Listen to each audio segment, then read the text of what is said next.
what's up, everybody? This is Charles. I want to welcome you guys to the conversation. So today we're going to be talking about, the return of Paul George. But the main question I want to get into today is, will Kawhi Leonard have the same impact that Dwayne Wade had on LeBron James when LeBron first went to the Miami Heat? So that's what we're going to be getting into this. We're going to be talking about in this video today. So let me just give you guys a quick backstory.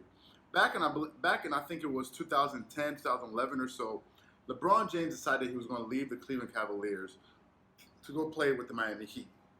Back then, that was one of the the first real big super teams of the modern era. Now, granted, the Boston Celtics had did it with Paul Pierce, Ray Allen, and Kevin Garnett, but not to the level that the Miami Heat did it with acquiring Chris Bosh and then acquiring LeBron James to pair him with Dwayne Wade in South Beach, with Pat Riley sort of overlooking the organization. So it was a really big power move in the NBA at that time. So prior to that, LeBron had a lot of success, but also some shortcomings. He had been going to the playoffs quite a bit. He even went to the finals once where he played against his San Antonio Spurs, got swept. And a lot of people throughout the years, LeBron was making the playoffs and he had been on really good teams. A lot of people were just like, how good is LeBron really? Does he really know how to win when all the marbles are on the line? Does he really know how to close out playoff series and sort of break through the glass ceiling to become a champion? And prior to him going to go play with Dwayne Wade, he was never a champion. He hadn't won an NBA championship.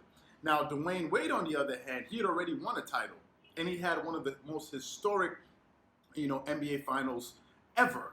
Playing with Shaq when the Miami Heat ended up beating the Dallas Mavericks, who would later on beat the Miami Heat when LeBron actually came to play in Miami for the first season. So LeBron ended up going to play with D-Wade. The first year didn't really work out. They lost in the finals against the Mavs, and Dirk Nowitzki got his first title, and that was a really great thing. But a lot of people were still saying LeBron can't seem to get this monkey off his shoulder. But as time went on, with playing with Dwayne Wade, he was able to sort of learn how to win and really be the aggressor and really understand how to close out games, which Dwayne Wade seemingly knew how to do really, really, really well. And he was able to teach LeBron how to do that because, remember, Dwayne Wade is actually an older person than LeBron James, so he was kind of like a big brother, although LeBron is the bigger star, let's say, internationally in the world. But still, Dwayne Wade was able to sort of, rub off some of the championship experiences that he had on LeBron, and ultimately he ended up becoming a champion. And then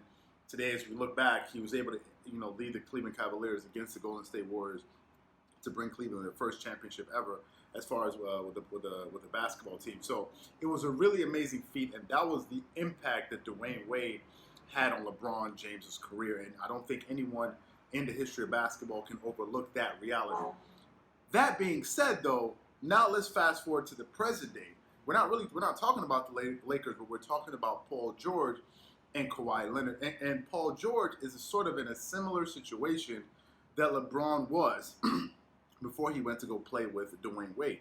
Paul George, playing in the Eastern Conference, had gone to, he had plenty of playoff experience in the East, and he'd actually gone up against LeBron in the playoffs, but he could never seem to take that next step. He didn't have that next gear to really, break through and be, let's say, a superstar in the league. Now, he's an amazing player. He was one of the finalists for MVP last season. I think he came in number 3 or number 2 in votes for MVP. I think it was number 3 behind Giannis and obviously James Harden.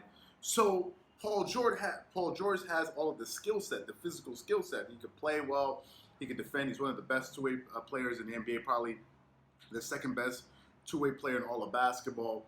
But he'd never been able to really get to the pinnacle. And that was the reason why people like Skip Bayless calls him George Paul, and other people are just like a little bit skeptical about the pairing with him and Kawhi Leonard because they're like, Paul George hasn't done it. But then again, neither has Anthony Davis. Anthony Davis has never been to an NBA Finals. So the two of them are sort of in similar situations. But looking at it now that Paul George is going to be playing with Kawhi Leonard is already a 2-time NBA champion.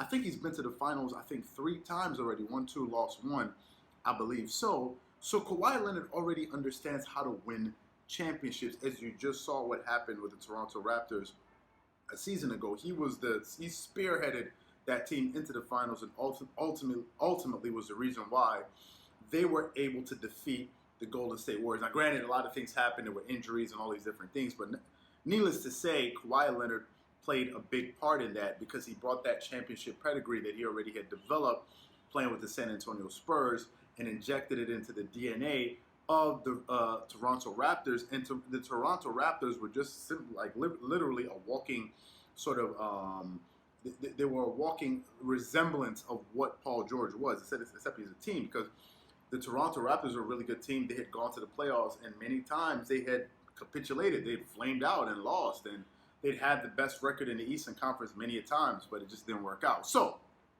now looking at Paul George, and as he's getting ready to return to go play with his new teammate Kawhi Leonard, who in my opinion is the best basketball player in the world, the question is, how is Kawhi going to be able to impact Paul George beyond the court, but in between his ears, his mentality, psychology, but to really help him become a championship player? Now, I think Kawhi Leonard, although he's a year younger than Paul George, I believe so, he's going to be able to show Paul how to win because he's already done it. And Kawhi Leonard is one of those people that leads by example. He's not very boisterous. He doesn't really talk much. He just goes about his business and gives it to dudes every single night on the court. At least that's when he's playing. I mean, Kawhi, you're my man, but this low management thing, I mean, you're my man, but we're not going to get into that in this video.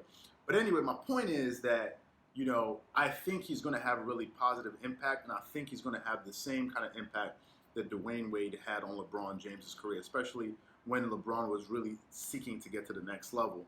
And I think that's the same thing that's going to happen with Paul George. So, what I want to know from you guys is, do you think that Paul George is going to benefit from playing with Kawhi Leonard beyond just playoff success, but do you think Kawhi is going to have a lasting impact on the way Paul George approaches basketball and being able to become a real championship player and a reliable playoff, basketball player? Or do you think that, Paul George is sort of going to get there on his own?